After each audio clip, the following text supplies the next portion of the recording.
कपड़े सुखाते सुखाते सरोज ने एक नजर सामने वाले घर की छत पर भी डाली। उस घर में भी अक्सर उसी वक्त कपड़े सुखाए जाते थे। हालांकि उस घर में रहने वाली महिला से सरोज की अधिक जान पहचान नहीं थी, फिर भी कपड़े सुखाते सुखाते रोजाना होने वाले वार्तालाप से ही आपसी दुख सुख की बातें हो जाती थीं। बातों ही बातों में सरोज को पता चला कि उस महिला का नाम प्रिया है और उसके पति का नाम प्रकाश। प्रकाश जी एक बैंक ऑफिसर थे तथा घर के पास ही एक बैंक में कार्यरत थे। प्रकाश एवं प्रिया की एक छोटी बेटी थी पाखी।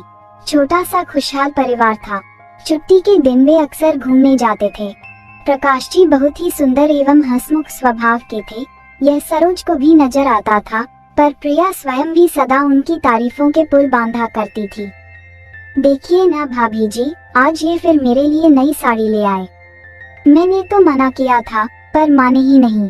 मेरा बहुत ख्याल रखते हैं ये, एक दिन प्रिया ने बड़े ही गर्व से बताया।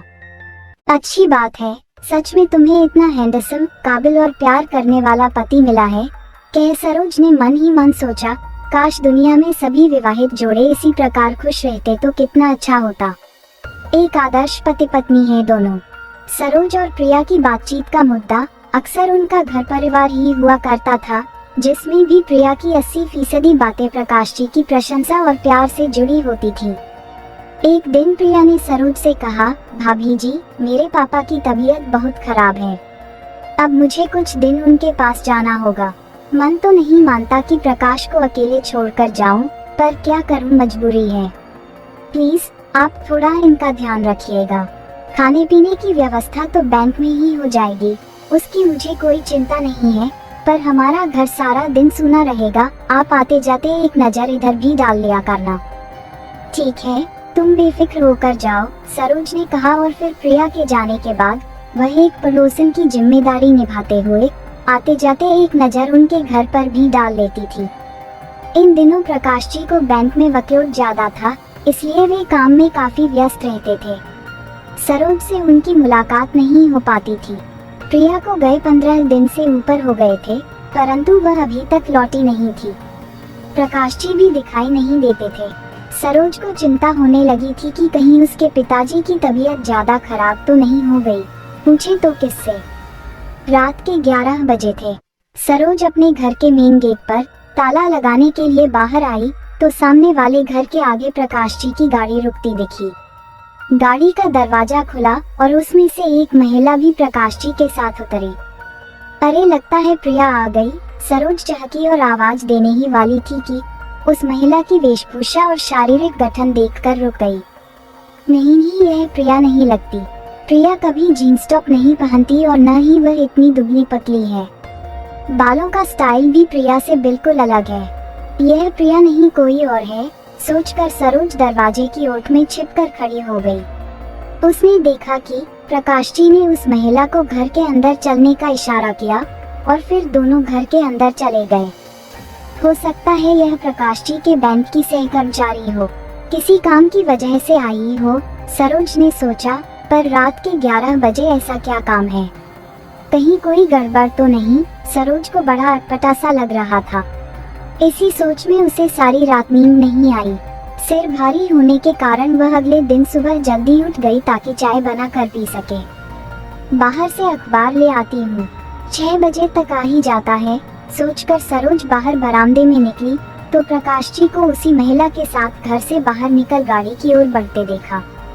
अचानक प्रकाश जी की नजरें सरोज की नजरों से मिली और तत्क्षण ही झुक भी गईं, मानो उनकी कोई चोरी पकड़ी गई हो।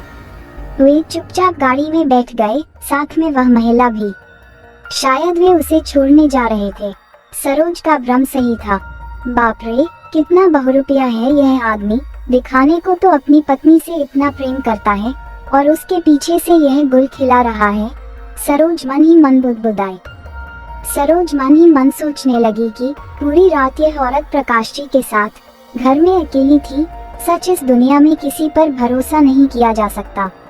अरे, इससे अच्छे तो वे पति हैं जो भले ही अपनी बीवियों से रात दिन लड़ते रहते हों, पर दिल से प्रेम करते हैं।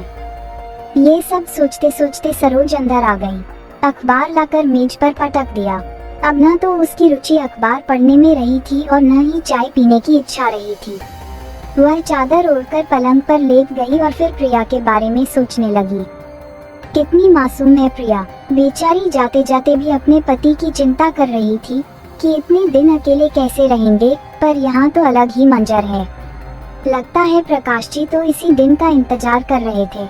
आने दो प्रिया को, यदि इन बाबूजी की पोल न खोली तो मेरा नाम भी सरोज नहीं। जब प्रिया इन्हें आड़े हाथों लेगी तब पता चलेगा बच्चों को, सारी मौज मस्ती भूल जाएंगे जनाब। ऐसे पतियों को तो सबक सिखाना ही चाहिए। पत्नियों की तो जरा सी भी गलती इन्हें बर्दाश्त नहीं होती, स्वयं चाहे कुछ भी करें। अरे वाह, यह भी कोई बात हुई मर्द जात की। यह तो सरासर अन्याय है पत्नियों के साथ। यह विश्वासघात है, उन्हें इसका फल मिलना ही चाहिए। सोचते सोचते सरोज को फिर नींद आ गई। रविवार का दिन था। सरोज ने बालों में शैम्पू किया था तथा साथ ही कुछ कपड़े भी धो लिए थे। वह बाल खुले छोड़कर छत पर गई ताकि धूप में बाल भी सूख जाएं तथा कपड़े भी। आदतन उसकी नजर फिर सामने वाली छत पर पड़ी। आज वहाँ भी कपड़े सूख रहे थे, यानी प्रिया आ गई है। मुझे उससे मिलकर आना चाहिए। जाकर उसके पिताजी का हालचाल भी पूछ लूं तथा उसके पीछे से उसके पति ने जो कारनामा किया है उसकी भी जानकारी बातों ही बातों में उसे दे दूं ताकि वह आगे से सतर्क रहे। यह सोचकर सरोज प्रिया के घर चल दी। सरोज को प्रिया बाहर ही मिल गई। नया सलवार कुर्ता पहन रखा था तथा हाथ में हैंडबैग था। लगता था कहीं जाने की तैयारी है। प्रिया कब आई तुम? कैसे हैं तुम्हारे पापा? सरोज ने पूछा।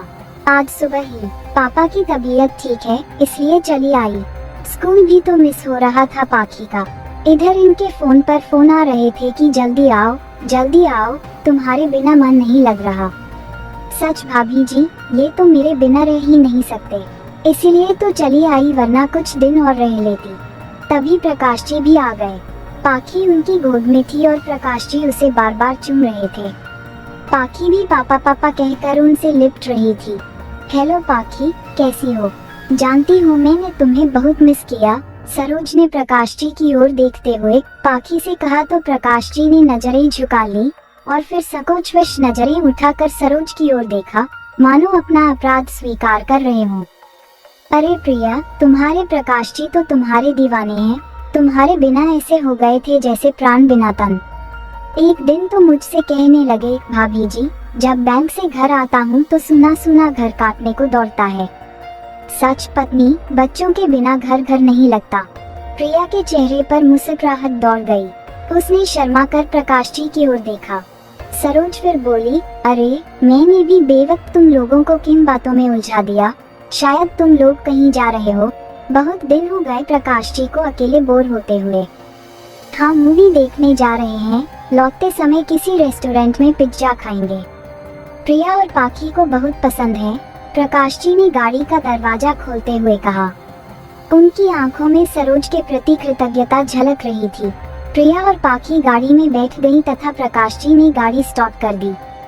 आज तो सरोज प्रिया को बिना कुछ कहे घर लौट आई थी, पर अब उसने यह निर्णय भी ले लिया था कि वह प्रिया को उस दिन के बारे में कभी कुछ नहीं बताएगी, क्योंकि उसने महसूस किया कि यदि वह ऐसा करेगी तो यह प्रकाश जी के लिए तो अपमानजनक होगा ही, प्रिया को भी उससे आघात ही पहुंचेगा।